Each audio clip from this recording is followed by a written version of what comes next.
Hello students, in previous lecture we had started Kirchhoff's laws. There are two Kirchhoff's laws, KVL and KCL. We will revise both the laws. KVL states that the algebraic sum of all the voltages in any closed loop of a network is 0. That is, we can say summation V is equal to 0 around any closed loop. Kirchhoff's voltage law state काय करतो तर कोणत्याही closed लूपमध्ये in any closed loop the algebraic sum of all voltages is 0, and KCL it states that at any node point in a circuit the algebraic sum of the currents is 0. That is, the sum of the current coming to any junction is equal to the sum of the currents leaving the junction. Mathematically we can write as summation I in is equal to summation I out. Okay, so now we will study the one circuit here. One circuit is given here. For the circuit shown below, we have to find out RT, means we have to find out the total resistance. Then we have to find out here total current I. Third, we have to calculate V1 and V2, and power to the 2 ohm and 3 ohm resistor. We have to also calculate here power, and we have to verify the Kirchhoff's voltage law. Okay, the circuit is shown here. We can see here E, it is the voltage or it is supply voltage. We can say it as power supply given to the circuit. It is of 10 volt. Next, resistor R1 and R2 both are connected in series with this voltage, and the current flowing through series circuit is same, and it is shown by letter I. So given quantities are R1 is given here 2 ohm, R2 is given here 3 ohm, and power supply is 10 volt. We have to calculate V1, V2, current I, total resistance RT, and we have to verify the Kirchhoff's voltage law for this circuit. So while finding out solution, first we have to find out RT.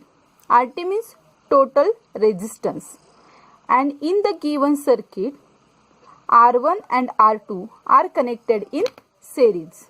So we had calculated or we had seen the different examples on how to calculate the series resistance. If resistors are connected in series, then we have to just add given resistor. So formula is here RT is equal to R1 plus R2, and R1 is given 2 ohm, R2 is given 3 ohm. So total resistance is equal to 5 ohm. We will get here RT is equal to 5 ohm. This is the total resistance of the circuit. Second, we have to find out total current flowing through the circuit, that is I. I is the series current flowing through the circuit, and as we know that V is directly proportional to I according to Ohm's law, and we can write the equation for I as I is equal to E upon RT. This is the well-known equation to all. So given quantities are E means voltage is given here 10 volt, and RT we had to find out here 5 ohm. So putting the values of E and RT, we will get here current I, that is 2 ampere. Next, Next one, we have to find out V1 and V2. Here, to find out V1 and V2, we have to apply the potential divider rule. What is potential divider rule? I will state here. Before going to state potential divider rule, I have to show you we can redraw the given circuit as like this. Means in the diagram we had seen the circuit as this is our original circuit. Okay, and I just open this below and I remove this line and given here E, and that's why the circuit, our circuit can be draw here as this R1, R2 are series resistors, this supply voltage, and this is the ground terminal. And now we have to calculate the voltage V1 and voltage V2. V1 is across resistor R1, V2 is across resistor R2. So according to potential divider rule, what is potential divider rule? The voltage across any series element is equal to that resistor times supply voltage divided. Here the voltage across any series element is equal to that resistor times supply voltage divided by total series resistor.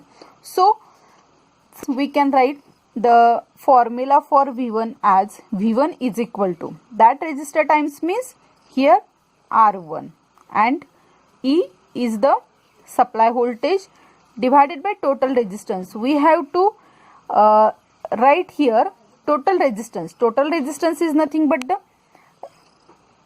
here series resistance, that so we can write this total resistance as R1 plus R2. If we put the values into this, the R1 is 2 ohm, E given is 10 volt, so I am putting here 10 volt divided by R1 plus R2 means 2 ohm plus 3 ohm. If we calculate this, then we will get 2 ohm into 10 volt divided by 5 ohm means we will get 5 to the 10 and 2 to 4 volt. This ohm will get cancelled and we get V1 is equal to 4 volt. Likewise we can calculate V2. So for V2 we can write V2 is equal to same potential divider rule we have to apply here. V2 potential divider rule states that the voltage across any series element is equal to that resistor times supply voltage divided by total series resistance. So V2 is equal to, we can write here R2 into R2 into E divided by R2 that resistors times E supply voltage divided by R1 plus R2. Now R2 is 3 ohm, E 10 volt and 2 ohm plus 3 ohm. That's so we will get here 10 volt divided by 5 ohm means 3 ohm into 5 to the 10, 3 into 2 means we will get here 6 volt. So we will get V2 is equal to 6 volt. Now last thing is we have to verify the Kirchhoff's law here, KVL. How we can verify? Now in the figure, in the circuit shown, we can see here E is the voltage rise and V1 and V2 are the voltage drop. So how we can verify the voltage KVL to this circuit means, if we see the statement of KVL, it states that the algebraic sum of all the voltages in any closed loop of a network is 0, means summation V is equal to 0. मग आपण कसं लिहू शकतो त्यासाठी या ठिकाणी algebraic sum घेतली तर ई हा व्होल्टेज राईज असेल आणि V1 आणि V2 हे व्होल्टेज ड्रॉप्स आहेत. सो E minus V1 minus V2 must be equal to 0. So we will put in equation form E minus V1 minus V2 is equal to 0. Now E is 10 volt. V1 is, we have to calculate now, it is 4 volt and V2 is 6 volt is equal to, must be equal to 0. Now we can see 10 minus 4 minus 6 minus 4 minus 6 minus 10 means 10 volt minus 10 volt is equal to 0, means this verifies the Kirchhoff's voltage law. Okay, so we will stop here. Thank you.